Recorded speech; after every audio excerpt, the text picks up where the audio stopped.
Como a aplicação de tecnologias como dados e AI impactam setores como a mineração? Quais as principais oportunidades ao longo de toda a cadeia de valor desse setor, desde a descoberta de recursos minerais até a exploração? Saiba isso e muito mais, agora, no Data Circle Podcast. Bem-vindos e bem-vindas ao Data Circle Podcast, nosso podcast sobre AI e negócios, onde a teoria encontra a prática. Salve, salve, membros do Data Circle, a nossa comunidade que une a tecnologia com os negócios. Estamos aqui para mais um episódio do Data Circle Podcast, como sempre, com convidados super especiais. Rodolfo Mortean aqui com a gente. Fala aí, Rod, já participou de outros episódios também? Quase errei seu nome, mas vai lá. Se apresenta aí pra gente. Sem problema. Não, sempre um prazer estar aqui, né? Muito obrigado pelo convite. E vamos lá, acho que nada mais interessante falar aqui do que finanças e inteligência artificial. Boa. Nossos outros convidados aqui. Fala aí, André. Prazer te conhecer, prazer ter você aqui. Prazer, galera. Muito bom estar aqui com vocês. Falar de dados, falar de finanças e falar de como é que a vida vai mudar ou está mudando é sempre um prazer. É isso aí. E César Robini, fun fact aqui, eu e o César estudamos junto no ensino médio, estamos encontrando de novo aqui para agora. Depois do anos, estamos encontrando aí no podcast, legal demais, bom demais estar aí com todos. Vamos conversar um pouquinho de dados e finanças. Boa. Isso aí, galera. Começando aqui sobre o tema, bom, a gente está dentro do contexto aqui da BR Níquel, né? Eu queria que vocês apresentassem um pouquinho sobre o contexto, sobre os desafios ali que vocês têm enfrentado para a gente fazer esse link aí com dados, o que isso representa de oportunidade, dos novos desafios e de tudo que está acontecendo aí no mercado de tecnologia. Claro, deixa eu apresentar um pouquinho a Brasília Níquel, né? A gente é uma empresa que nasceu na Inglaterra, mas tem alma de brasileiros, né? Nosso ativo é lá no Piauí, que é um estado maravilhoso, diga de passagem, quem não conhece, acho que deve conhecer.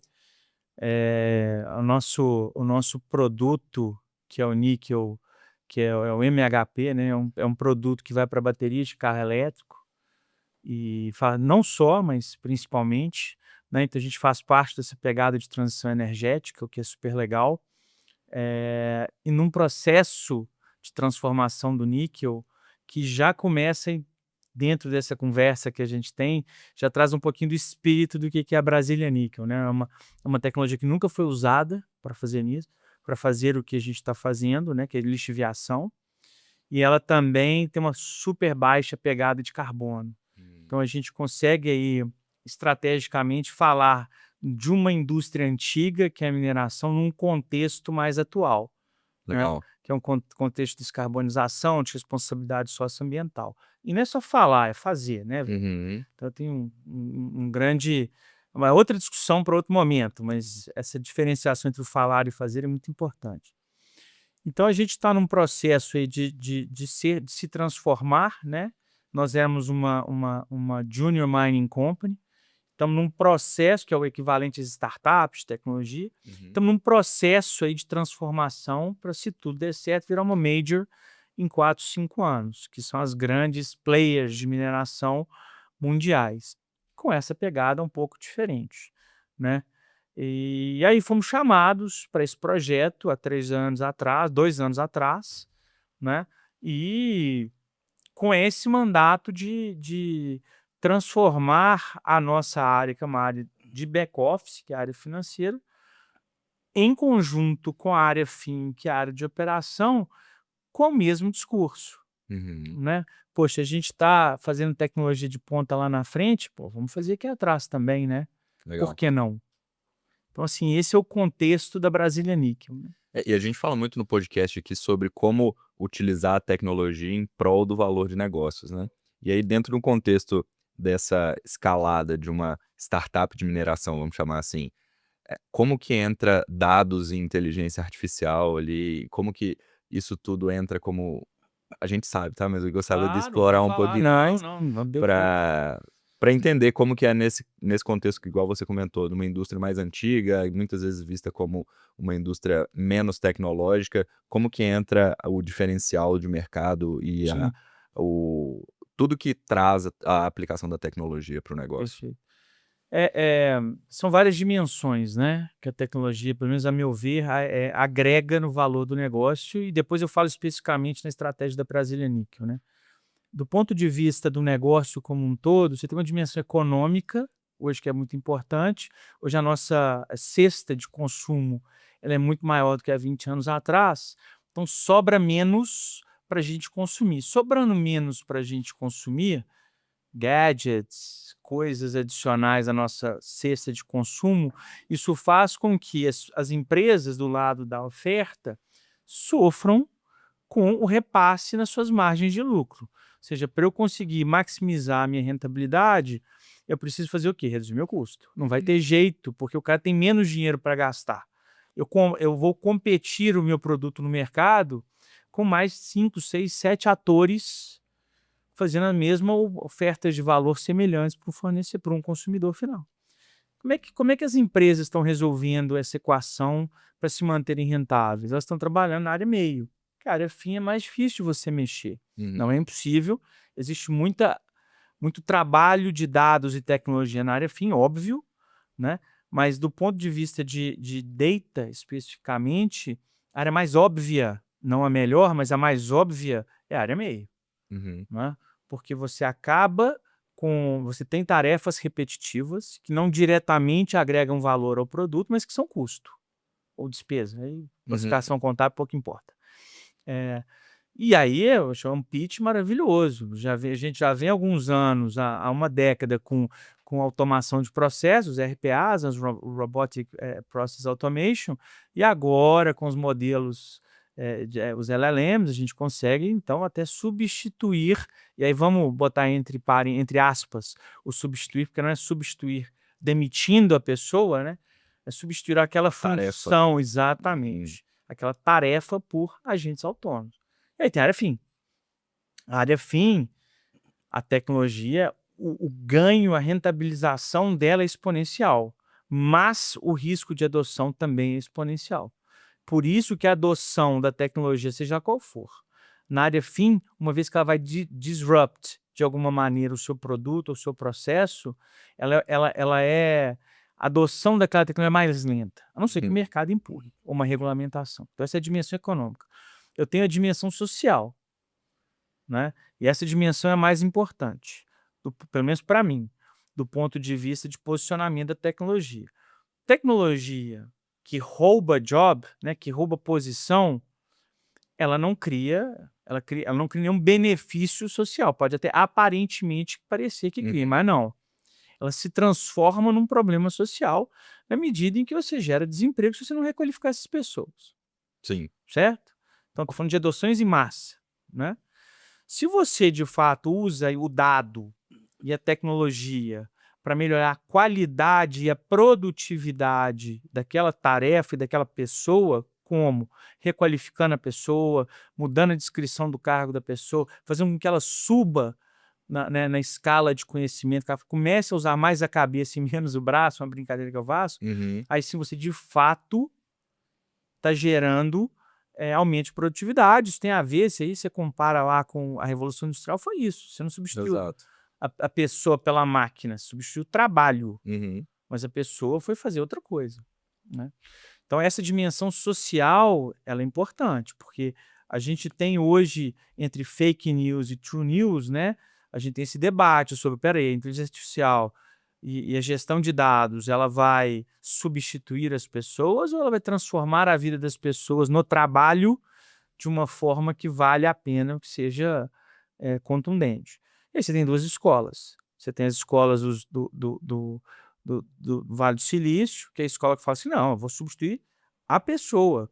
Mas aí a pessoa, ela vai sentar em casa e eu vou pagar um dinheiro, um salário, um social net, para não fazer nada. E nós vamos voltar aos tempos bons, onde as pessoas curtiam a vida. Nós passávamos o dia trabalhando. Ficar ali o dia inteiro jogando tênis ali. Isso. Boa. Porra, essa é uma visão, é a visão do cara do Sam Altman, do OpenAI, e de mais alguns malucos, tecnocratas lá do... tecnocratas, não, desculpa. Empreendedores de tecnologia do Vale do Silício. E você tem a outra abordagem, como uma abordagem mais do Nordeste americano, ali Boston, Rota 128, MIT, Harvard, que é e da London School of Economics, que é uma posição até do último autor premiado pelo Prêmio Nobel de Economia, do Simon Johnson, que não. Vamos fazer o que a gente fez na Revolução Industrial. Vamos pegar esse cara e o trabalho faz parte da vida das pessoas hoje em dia. Não dá para você dissociar pessoas socialmente do seu trabalho, não só por questões financeiras, por questões de relacionamento, de valores, de cultura, de desenvolvimento cultural e social da sociedade, das comunidades. Vamos melhorar a vida intelectual desse cara, vamos dar mais skill para esse cara, vamos dar mais ferramenta para esse cara.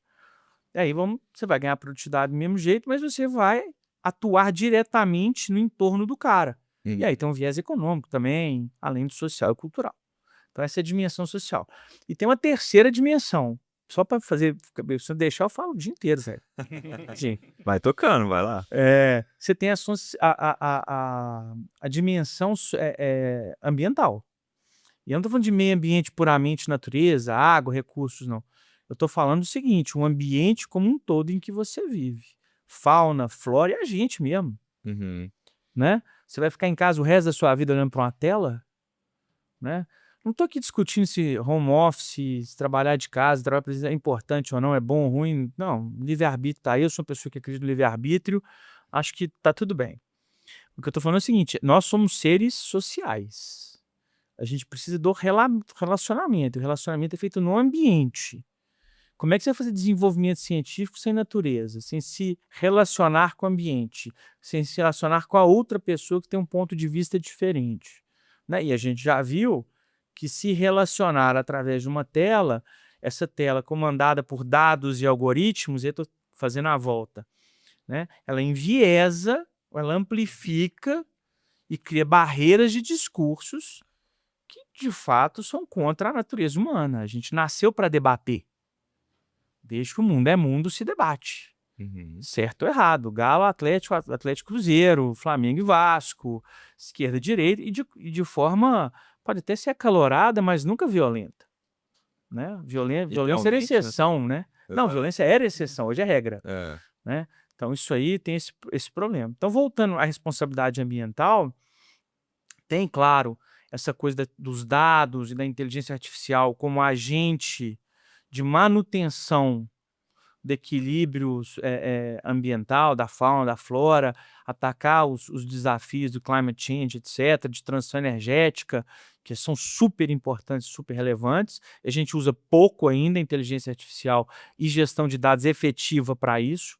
E a gente pode discutir de onde é que está o problema, se é na engenharia de dados, se é na captura do dado, se é no trato do dado, se é na distância entre a escola que trata esse dado e do meio, né, público-privado, né? Mas fato é, essa dimensão ambiental, ela tem esse trato dos dados para melhorar e equilibrar o nosso relacionamento com o meio ambiente, mas tem o problema da gente se isolar como seres humanos de outros seres humanos, se esconder atrás dos dados e dos agentes. Isso é um problema, para mim, ambiental. Ah, não é social, é socioambiental. Mas se você quer classificar de um lado ou do outro, fica aquele seu critério.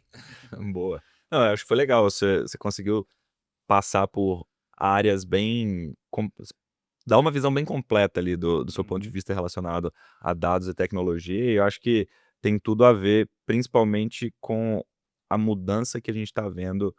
Sei lá, coloca 5 anos atrás, ninguém nunca diria que você conseguiria fazer o que você faz hoje, por exemplo, com a inteligência artificial. Lugares em que você nunca imaginou que alguém tivesse interagindo com a máquina, hoje já é possível. A comunicação pessoa-máquina está muito mais fácil e o processo está indo muito mais rápido do que todo mundo imaginava lá atrás. E até o tipo de tarefa que lá atrás imaginava-se, por exemplo, que uma tarefa manual fosse ser mais fácil de ser substituída do que uma tarefa cognitiva. Mas a gente está vendo que hoje a gente está conseguindo um avanço muito maior no ChatGPT, com LLMs e tudo mais, que consegue dar uma visão de inteligência para o processo e menos do físico ali. Por exemplo, é mais difícil fazer um robô que lava prato do que uma LLM hoje que responde uma pergunta de negócio, etc. Então isso tudo tem virado bastante a cabeça de todo mundo e impactando diretamente tanto a vida das pessoas no dia a dia, no processo social, que você comentou muito bem aí, quanto no trabalho. A mudança da forma de relacionar com o trabalho, acho que com o advento dos agentes ali, que vêm para realmente mudar totalmente a forma como as pessoas usam o trabalho, se comportam e as atividades dentro do trabalho, até porque o nível de produtividade de hoje com agentes seria inimaginável um tempo atrás também. E fala-se, né, que ainda vai nascer uma startup de $1 bilhão com uma pessoa só. Então, assim, isso tudo é uma realidade que a gente está vivendo. E aí eu queria puxar o gancho dentro do contexto da mineração, da área que vocês estão trabalhando ali no dia a dia. Como que é a visão com relação a isso e como que é o impacto? Como que vocês conseguem, dado esse pressuposto, né, esse ponto de partida, chegar num resultado de competitividade maior usando essa tecnologia? Assim, primeiro eu acho que a gente tem, nós que estamos nessa mesa e mais os nossos ouvintes, né, estamos vivendo tempos espetaculares para quem gosta de mudanças e mudanças radicais, né? E a mineração não está longe disso, até porque o impacto da mineração ele pode ser comparado a uma guerra. Não sei se já foi numa mina, mas uma mina é um cenário de guerra, né? Você vê só destruição. É uma destruição organizada, mas é destruição. Aham. E as comunidades que estão ao seu redor são afetadas, né? Então estamos vivendo em tempos onde evoluímos na questão de percepção social do nosso entorno, né? Mas que a gente tem muita dificuldade internamente ainda de usar a tecnologia a nosso favor para fazer com que o impacto da mineração no seu entorno seja aliviado. Então vamos deixar isso aqui separadinho. Dentro de finanças é muito fácil, né? Finanças é chato pra caralho, desculpa o palavreado. Né? Ou você é tarado e gosta de fato e é um cara... Agora, não tem legado nesse negócio. Não tem legado, a não ser que seja um empreendedor de finanças, um empresário de fintech, um cara que criou alguma coisa. Mas se você ser um executivo de finanças, a meu ver e a minha opinião, não tem legado, de fato, né? Então, o nosso impacto, quando você não tem legado, você não está deixando nada para ninguém, o impacto de adoção de novas tecnologias é muito menor. Então, você pode fazer quase o que você quiser, né? E sob esse aspecto, né, eu faço quase o que eu quero. Por desconhecimento, né, porque, de novo, é uma indústria velha, ela está se transformando, e os nossos executivos estão se transformando junto com a indústria, porque são executivos extremamente experientes, mas é um assunto muito novo para o C-Level de uma maneira geral, principalmente para os não técnicos. Né? Então, cara, eu faço isso dentro da nossa área com um pitch muito fácil, de escalabilidade, né? Ganho de escala de escopo, né? E de otimização de mão de obra no sentido de usar pessoas boas para coisas mais nobres que geram valor para a cadeia do negócio, não para o negócio fim, mas para a cadeia. Governança, transparência, dados mais assertivos, no menor tempo possível. Né? Então, isso dentro de finanças é uma coisa mais palpável, mais fácil da gente ver. Né? Eu estava comentando com o Rodolfo ontem que a gente estava agora em Toronto fazendo uma discussão estratégica, né? A gente tem esses encontros estratégicos e que a gente foi discutir BI e que o conceito de BI, eu estou um passo atrás, o conceito de BI é um conceito que gera muita discussão entre as pessoas, não sobre se tem que ter ou se não tem que ter, né? O que é BI? Né? Então é um pitch muito mais, essa discussão deixa até certo ponto deixa de ser uma discussão para ser uma aula de o que é, como é, para que serve, etc. Aí o cara fala, sei. Então eu quero. Não, eu tinha isso em X, PTO, né? Quando você tenta levar, e aí a gente trabalha isso muito, eu e o Rodolfo, o César também, olha, se a gente consegue, né, mostrar para as pessoas, saindo da área de finanças, fazendo um rollout disso para as outras áreas, não só a gente vai conseguir educar as pessoas para que este momento que a gente está vivendo, claro que a gente não usa essas palavras lindas, né, Rodolfo? A gente fala de um jeito mais tranqueira, né? Pô, o pessoal precisa comprar essa ideia, porque, poxa, esse é o futuro e a gente precisa de etc.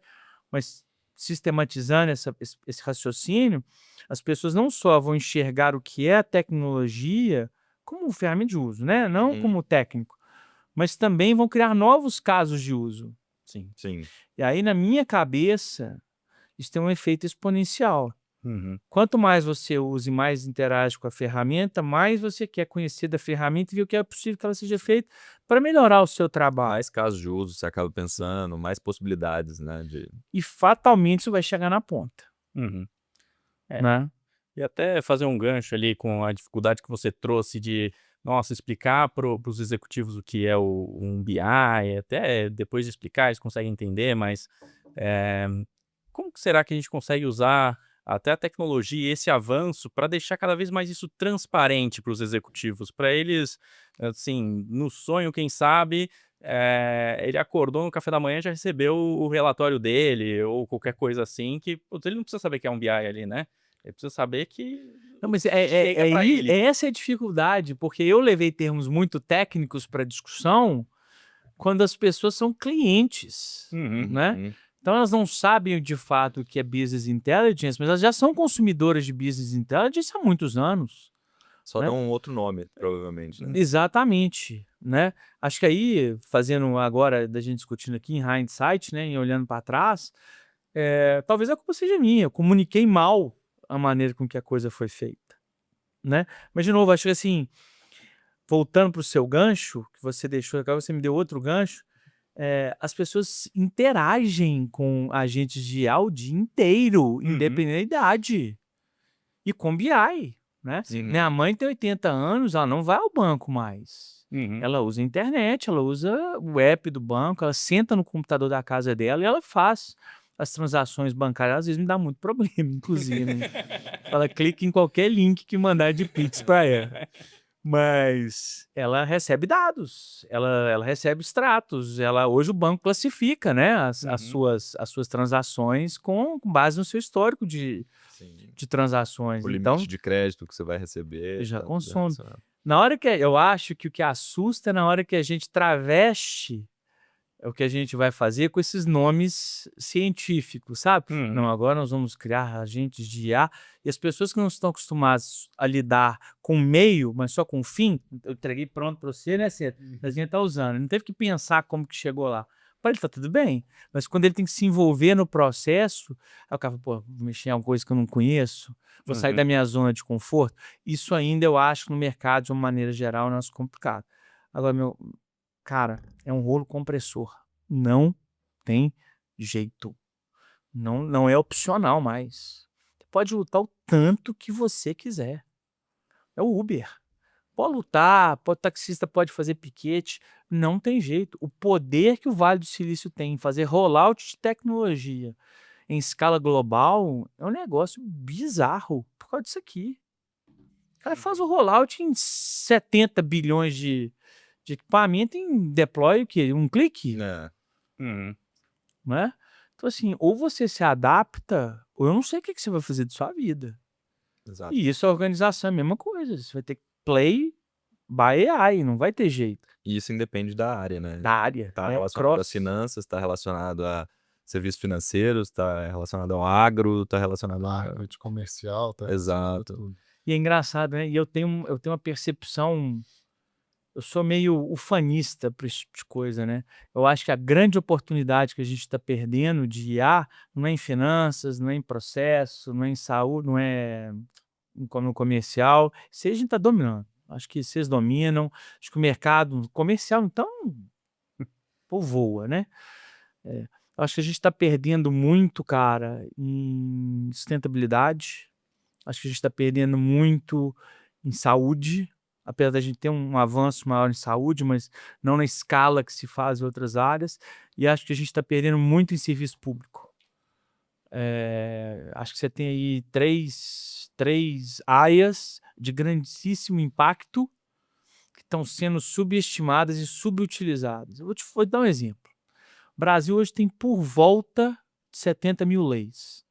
Eu sou formado em Direito, eu posso te dizer que eu sou formado em Direito em Ciência da Computação, então X não tem nada a ver com Y, né? Eu te digo que pela lei a gente é obrigado por lei, dentro das 70 mil, a conhecer todas as leis. E você não cumprir uma lei, você está incidindo num crime, seja de maior ou menor grau de impacto, né? Isso é impossível. Impossível. Nosso HD, nosso chip de processamento não foi feito para... Porque elas não são independentes, elas conversam entre elas. Sim. Cara, você vai falar para mim que IA não consegue resolver o problema de otimizar o framework regulatório e jurídico desse país? Pô, de sacanagem, cara. Claro que dá, pô. Tem que falar toda hora lá no escritório, né, Rodolfo? Tem carro andando sozinho, bicho. E aí fala isso mesmo. Carro andando sozinho. Né? Não estamos falando de nada espetacular, nós estamos falando simplesmente de otimização. E otimização é um conceito de engenharia, eu sei que é engenharia mecânica, há 345 milhões de anos. O que mudou foi a capacidade de processamento de variável. Né?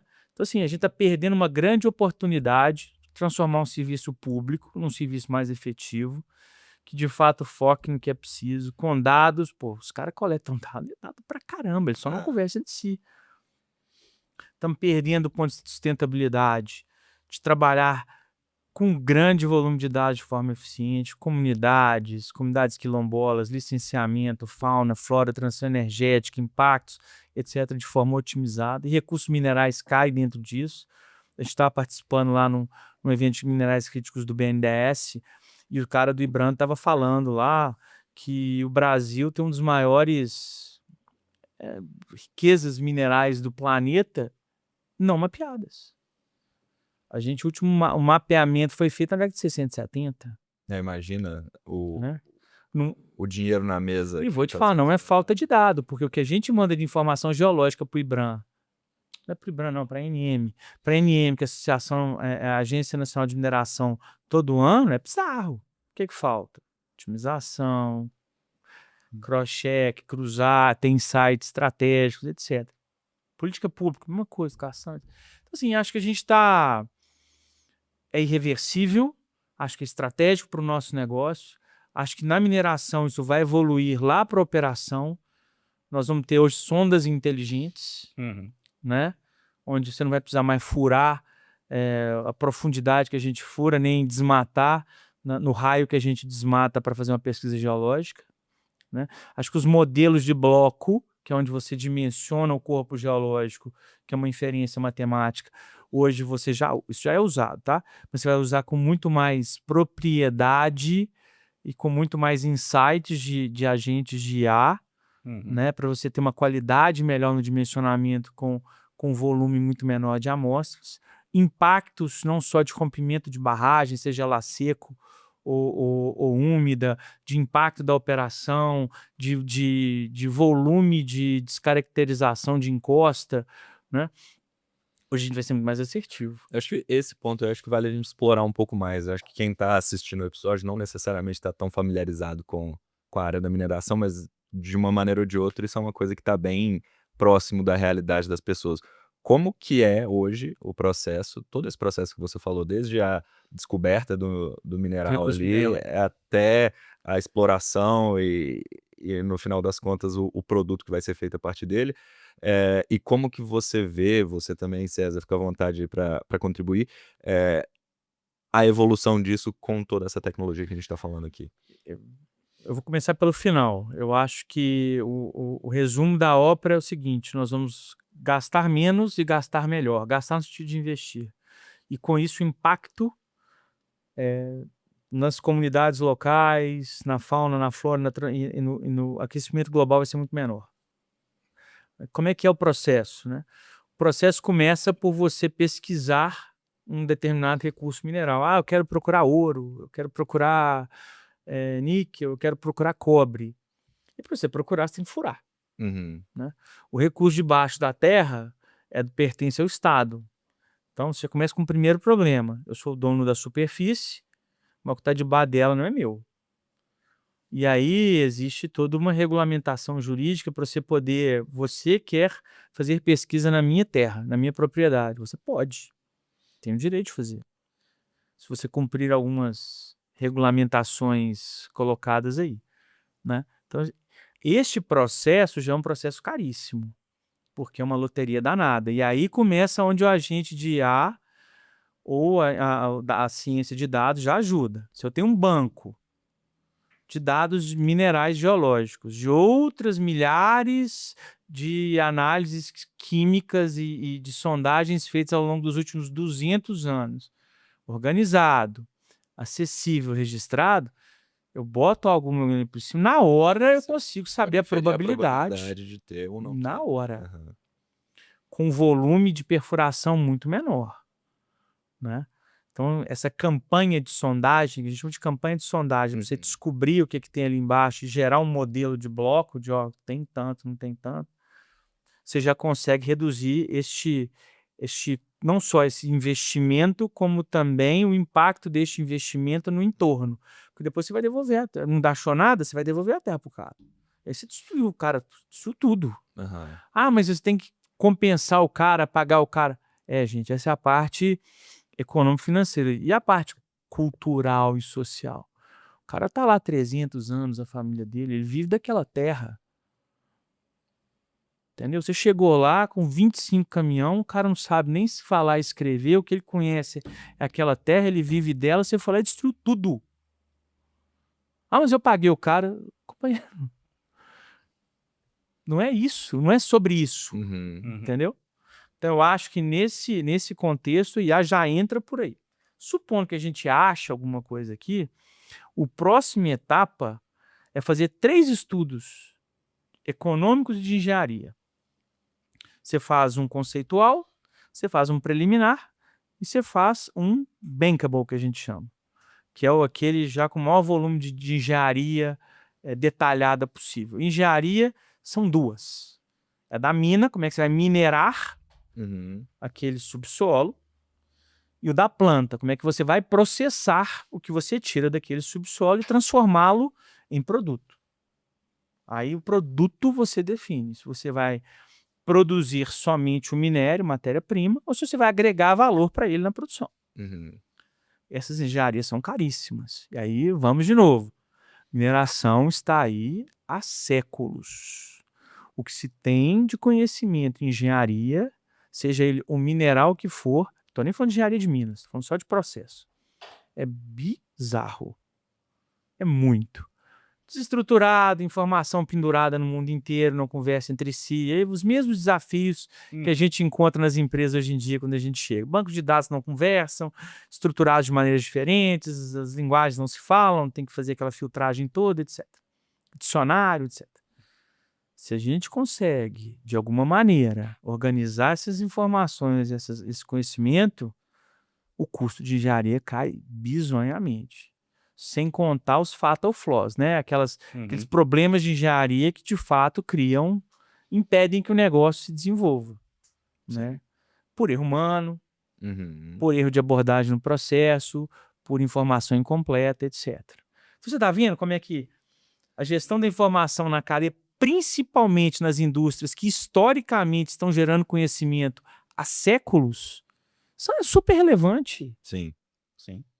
Já consegue dar um direcionamento com um custo muito mais baixo e uma assertividade muito maior. E aí, cara, você vem para obra, né? Construção. Aí, então, o banco de dados é infinito, né? Você tem obra de grande porte, de grande escala no mundo inteiro em volumes absurdamente altos.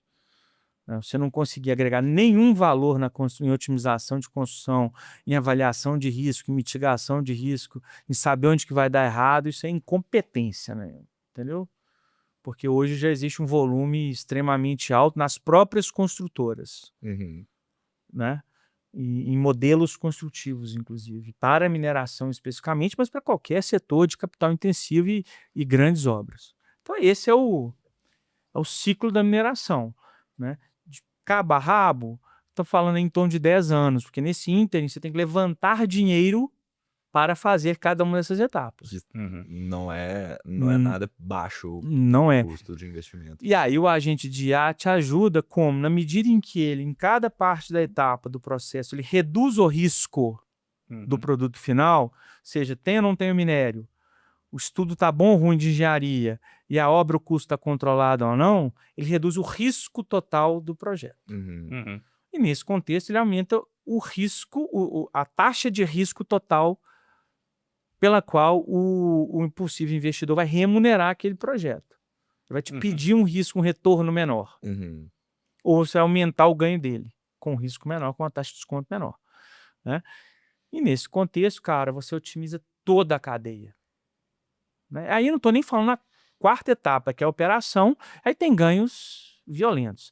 Aí a gente conversou ontem de digital twin, Sim. né, da gente digitalizar todo o processo produtivo e da mina. A gente tem o trabalho de sustentabilidade com as comunidades, com o entorno, né? Como é que a gente pode levar este conhecimento, porque aí você acaba gerando na cadeia toda uma cultura de dados, Sim. Sim. né? E de tecnologia. Poxa, como é que eu levo isso para o benefício da sociedade? Eu não estou falando de política pública, estou falando de política privada atingindo o público, né? E como é que eu faço isso para diminuir minha pegada de carbono? Eu acho que é nessa esteira em que a gente começou a se posicionar estrategicamente. O que falta? Nós, seres humanos, sentarmos, né, e darmos uma chance e tomarmos o risco de implantar essa estratégia. E aí é isso que nós, né, César, como área financeira, estamos propondo com o projeto com o Artefact.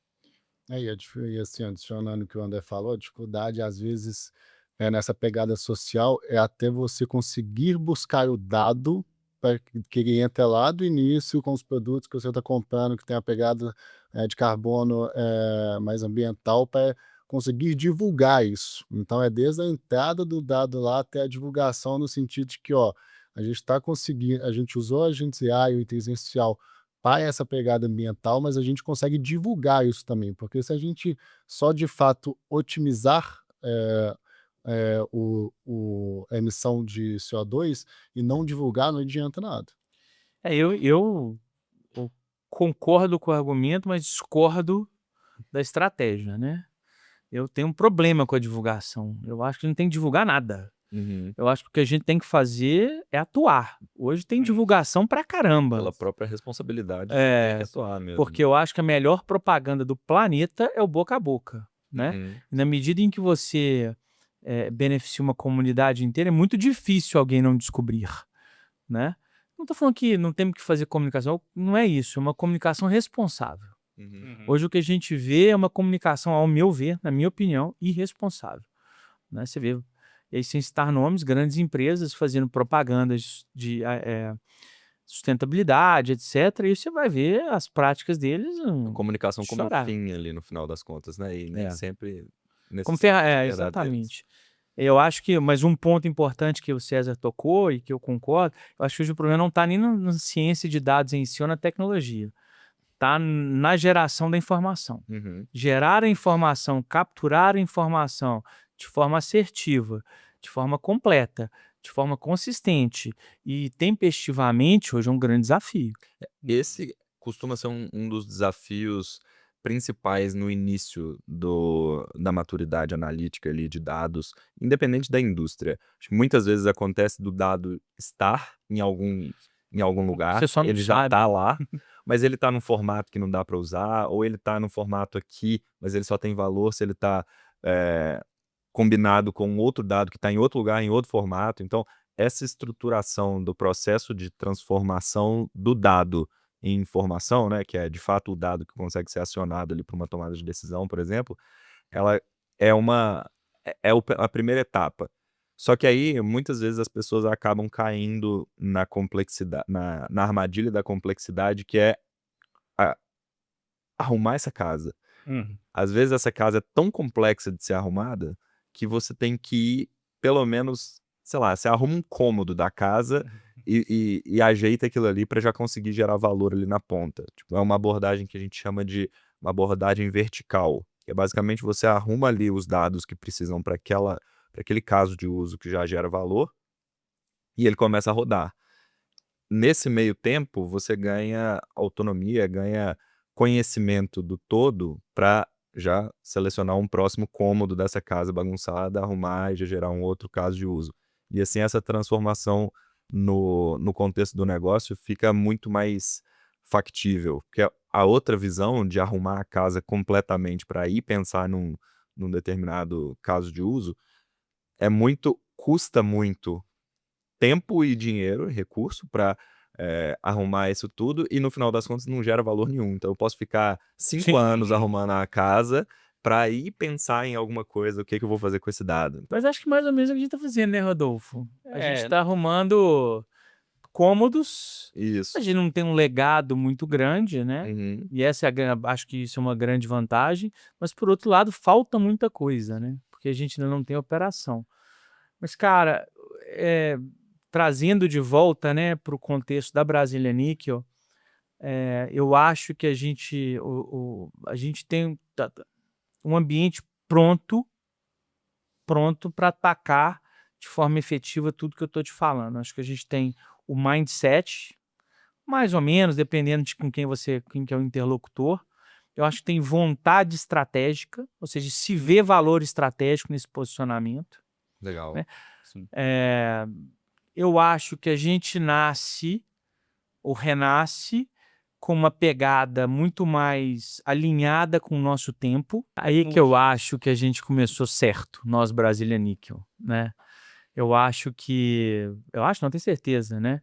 A maneira com que a gente definiu a nossa estratégia e que a gente se posicionou enquanto empresa no mercado, né?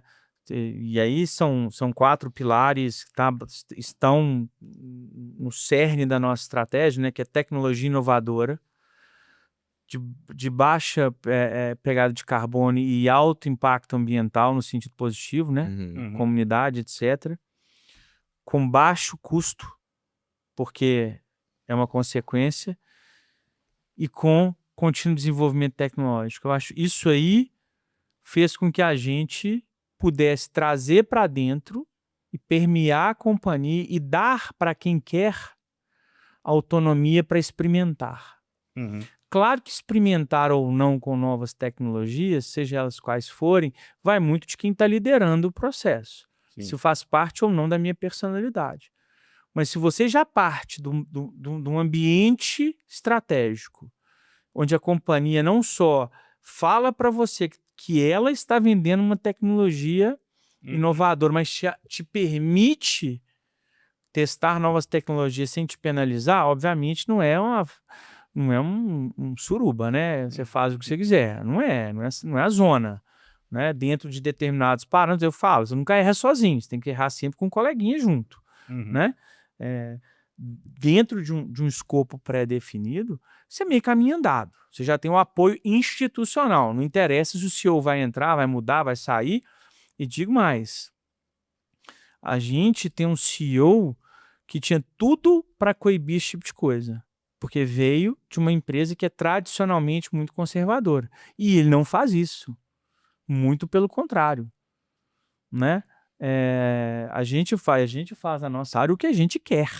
Uhum. Obviamente, tudo combinado, tudo dentro de um viés estratégico, um link estratégico. Mas tem autonomia, né? Mas eu tenho autonomia para tocar. Uhum. Né? Então, se nós vamos criar lá o controlito, ou se nós vamos fazer não sei o quê, isso é uma decisão minha. Sim. Né? Minha, que eu falo como responsável da área. Eu discuto com ele, eu discuto com os meus pares, para a gente, né, de novo, sou super a favor do debate, para a gente jogar uma luz no debate, mas nunca foi me dito, não, esquece esse negócio. Vamos pensar só em minerar, nunca. Então, eu acho que nesse contexto a gente nasceu certo. Eu acho que começa respondendo a sua pergunta, pelo como que a companhia se posiciona estrategicamente. Uhum. Depois ela reflete isso nos seus valores. E tem um apoio muito grande da área de RH. Uhum. Né? Isso a gente tem. A nossa diretora de RH é uma pessoa jovem e brilhante. Né? Como todos nós, eu, você, ele, a gente tem nossos strengths and weaknesses, né? Ela assim, também tem os dela, mas ela traduz isso muito bem. Ela tem dentro da área de pessoal dela, tem um time só dela de dados. Sim. Que é o Filipinho, e agora vai contratar o Data Analytics. E é o cara que monta altas coisas para ela. Ela não tem a sofisticação que a gente tem, porque a gente é tarado com dado. Não tem, mas ela é uma pessoa do tempo dela. E ela traz isso pro dela e para a companhia como um todo. Isso ajuda pra caramba. Sim. Né? Eu não vi se vocês viram a Moderna. Agora ela juntou a área de TI dela com a área de RH. A diretora de RH agora é diretora de RH e tecnologia. Por quê? Porque substituíram uma porrada de gente no pesquisa e desenvolvimento por agente de IA. Ela falou assim, agora é responsabilidade do RH gerenciar os agentes de IA. Pô, cara, peguei vocês no Wall Street Journal e mandei para ela. Falei, olha o seu futuro aqui, ó. E ela falou, pô, legal demais. Entendeu? Então, assim, eu acho que estratégia, valores e um RH muito forte que traga, que faça com que as pessoas, que facilite a permeação dessa cultura, né, através de trazer gente que tenha esse mesmo, não mesmo que pense igual a você, mas esteja aberto a viver esse tipo de esperança, de experiência. Legal. Legal. Pessoal, a gente já está chegando aí nos finalmente da nossa conversa. Foi bem legal, a gente passou por tanto na área de mineração, quanto na área de impacto social, impacto econômico, cultural e etc. Foi bem, bem interessante. Obrigado pelo papo, André. Obrigado, César. Obrigado, Rodolfo. E é isso. Valeu demais. Obrigado a vocês. Conversar sobre dados dentro das organizações como um todo, para mim é sempre uma delícia. Obrigado, Vitor. Obrigado, Rodolfo. Bom demais. Valeu. Valeu, pessoal. Vamos em frente. É isso Valeu. aí. Semana que vem tem mais. Até lá.